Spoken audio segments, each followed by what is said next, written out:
40 दिनों तक अमेरिका और इसराइल से जंग लड़ने के बाद ईरान अब भी अपनी पोस्ट वॉर डिप्लोमेसी को आगे बढ़ाए हुए है। इस जंग में उसने न सिर्फ अरब मुल्कों में मौजूद अमेरिकी ठिकानों को भारी नुकसान पहुंचाया, बल्कि इसराइल के एक बड़े हिस्से में भी बड़ी तबाही मचाई। और तो और ईरान ने मिडिल ईस्ट को दो फाड़ कर दिया है। जी हाँ, ठीक सुना आपने, दो फाड़ हो गया है वेस्ट एशिया। एक तरफ कतर और ओमान जैसे मुल्क हैं, तो दूसरी तरफ यूएई और सऊदी अरब। इसे ऐसे समझें कि ईरान के विदेश मंत्री अब्बास अराक्ची ताबड़तोड़ दौरे कर रहे हैं। अराक्ची ने ओमान में जाकर ये कहा कि हुर्मुज में ईरान और ओमान फीस शेयर करेंगे, क्योंकि आबनाए हुर्मुज का एक किनारा ओमान से मिलता है। उधर कतर ईरान को उसका पुराना बकाया देकर इस जंग से खुद को एक तरह से अलग कर चुका है। उसे अपना तेल, गैस और दीगर सामान बेचना है, इसलिए अमेरिका के चक्कर में उसने हुर्मुज के पचड़े में ना पड़ना ही बेहतर समझा। ईरान के साथ उसने समझौता कर लिया और उसके जहाज बेरोक टोक जा रहे हैं। देखा जाए तो ईरान ने अपनी कूटनीति से गल्फ कोऑपरेशन काउंसिल यानी GCC को बांट दिया है। ओमान, कतर जैसे देश ईरान के साथ दिखाई देते हैं, वहीं सऊदी और यूएई, बहरीन वगैरह जो अब भी चाहते हैं कि अमेरिका ईरान को सबक सिखाए। ये जंग तब तक खत्म न हो जब तक ईरान को कमजोर न कर दिया जाए। वो आगे के लिए भी ईरान को सबसे बड़ा खतरा मानते हैं। एक्सपर्ट कहते हैं कि ईरान के इस दांव के पीछे उसके खास दोस्तों रूस और चीन की सलाह हो सकती है कि आप हुर्मुज को फ्रंट पर रखें और हुर्मुज के लिए लगातार प्रेशर बनाकर रखें। फिर देखते हैं कि अमेरिका क्या कर सकता है, कितना इस दबाव को झेल पाता है। इसका असर भी हो रहा है। ट्रंप के बयानों को अगर गौर से समझा जाए तो मालूम चलता है कि ट्रंप की अब पूरी कोशिश है कि हुर्मुज किसी तरह खुल जाए दोनों तरफ से। उन्होंने भी ईरान के साथ न्यूक्लियर वाली शर्त फिलहाल ताक पर रख दी है और ईरान के ट्रैप में फंसकर स्ट्रेट ऑफ हुर्मुज पर ही सारा ध्यान केंद्रित कर लिया है।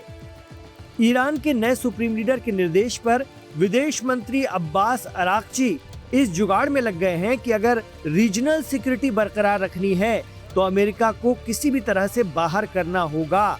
दरअसल ईरान अपने दोस्त अरब मुल्कों को भी ये बताने की कोशिश कर रहा है कि हमारी लड़ाइयाँ अपनी जगह हैं, लेकिन अमेरिका अगर वहाँ रहता है तो आप सब नुकसान में रहेंगे। ओमान में तो ईरान के विदेश मंत्री अब्बास अराक्ची ने कहा कि हुर्मुज से जुड़े देशों को मिलकर ये सुनिश्चित करना चाहिए कि ये रास्ता महफूज रहे, क्योंकि इससे पूरी दुनिया को फायदा होता है। कुछ मीडिया रिपोर्ट दावा करती हैं कि ईरान ओमान के साथ मिलकर हुर्मुज में एक टोल बूथ बनाने वाला है। हुर्मुज का एक छोर ओमान में भी लगता है।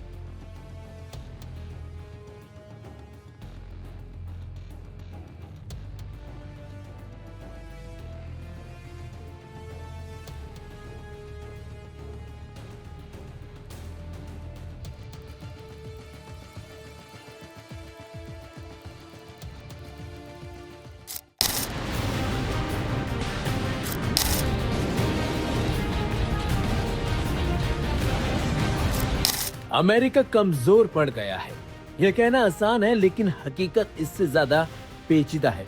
फिर भी यूरोप से उठ रही आवाजें अब सीधे तौर पर अमेरिका की रणनीति पर सवाल खड़े कर रही हैं। इसी कड़ी में जर्मनी के चांसलर का ताजा बयान बेहद अहम माना जा रहा है।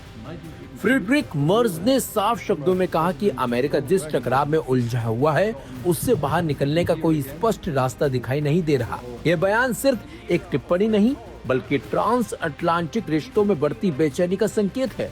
जर्मनी जैसे करीबी सहयोगियों का इस तरह से खुलकर बोलना बताता है कि यूरोप अब आंख मूंदकर अमेरिका की रणनीति के साथ खड़ा रहने के मूड में बिल्कुल भी नहीं है।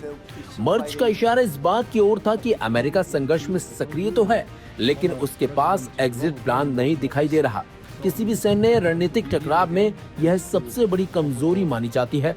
लड़ाई कैसे खत्म होगी, इसका जवाब ना होना यही वजह है कि यूरोप को डर है कि यह संघर्ष लंबा खिंच सकता है, जिसका सीधा सीधा असर उसकी अर्थव्यवस्था पर पड़ेगा। इस पूरे समीकरण में ईरान एक अहम फैक्टर बनकर उभरा है। मर्ज ने माना है कि ईरान को जितना कमजोर समझा गया था, वह उससे कहीं ज्यादा सक्षम निकला। चाहे सैन्य क्षमता हो या कूटनीतिक चालें हो, बल्कि ईरान ने खुद को अपेक्षा से ज्यादा मजबूत साबित किया। इससे संकेत मिलता है कि अमेरिका के लिए यह टकराव आसान नहीं होने वाला है। सबसे गंभीर चिंता स्ट्रेट ऑफ हॉर्मुज को लेकर जताई गई। ये दुनिया का सबसे महत्वपूर्ण तेल मार्ग है, जहां से करीब 20% वैश्विक तेल आपूर्ति गुजरती है। मर्ज के मुताबिक इस इलाके में आंशिक रूप से बारूदी सुरंगें बिछी होने की आशंका है। अगर यहाँ कोई बड़ा व्यवधान पैदा होता है तो इसका असर पूरी दुनिया की अर्थव्यवस्था पर पड़ेगा। तेल की सप्लाई बाधित होने का मतलब है कि कीमतों में भारी उछाल, महंगाई में तेजी और वैश्विक बाजारों में अस्थिरता।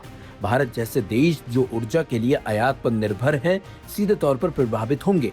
पेट्रोल डीजल महंगा होगा और इसका असर आम लोगों की जेब पर पड़ेगा। मर्ज ने इस्लामिक रिवॉल्यूशनरी गार्ड कॉर्प्स यानी कि IRGC की आलोचना करते हुए ईरान की सरकार को भी जिम्मेदार ठहरा, लेकिन साथ ही ईरानी जनता के प्रति सहानुभूति जताई। यह यूरोप की उस संतुलित नीति को दर्शाता है जिसमें सरकार और जनता को अलग नजरिए से देखा जा रहा है।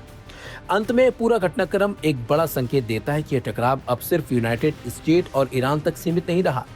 जर्मनी जैसे देश जब खुलकर रणनीति पर सवाल उठाते हैं तो ये साफ हो जाता है कि वैश्विक स्तर पर चिंता गहरी हो चुकी है। अगर जल्द समाधान नहीं निकला तो इसकी कीमत पूरी दुनिया को चुकानी भी पड़ सकती है।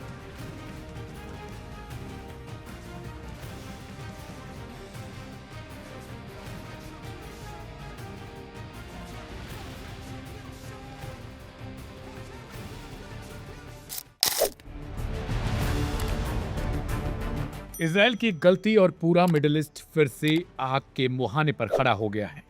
लेबनान के साथ हुआ नाजुक सीज फायर अब टूटता हुआ नजर आ रहा है और इसी के साथ ईरान ने ऐसा संदेश दे दिया है जिसने हालात को और खतरनाक बना दिया। ईरान के इस्लामिक रिवॉल्यूशनरी गार्ड कॉर्प्स यानी IRGC ने साफ कह दिया है कि हिजबुल्लाह को उसका समर्थन अटूट रहेगा। यानी ये सिर्फ एक बयान नहीं बल्कि एक सीधा संकेत है कि अब यह टकराव सीमित नहीं रहने वाला बल्कि पूरे क्षेत्र में फैल सकता है। कुछ फोर्स के कमांडर इस्माइल कानी ने 26 अप्रैल को साफ कहा कि एक्सिस ऑफ रेजिस्टेंस यानी पहले से ज्यादा इनके संबंध अब मजबूत और एकजुट हो चुका है। उनका दावा है कि इसराइल चाहे जितना दबाव बनाए, लेकिन अब क्षेत्रीय ताकतें बेहतर तालमेल और रणनीति के साथ जवाब दे रही हैं और इसी बीच जमीनी हालात भी तेजी से बदलते हुए नजर आ रहे हैं। लेबनान इसराइल सीमा पर सीज फायर टूट चुका है और दोनों तरफ से हमले तेज हो गए।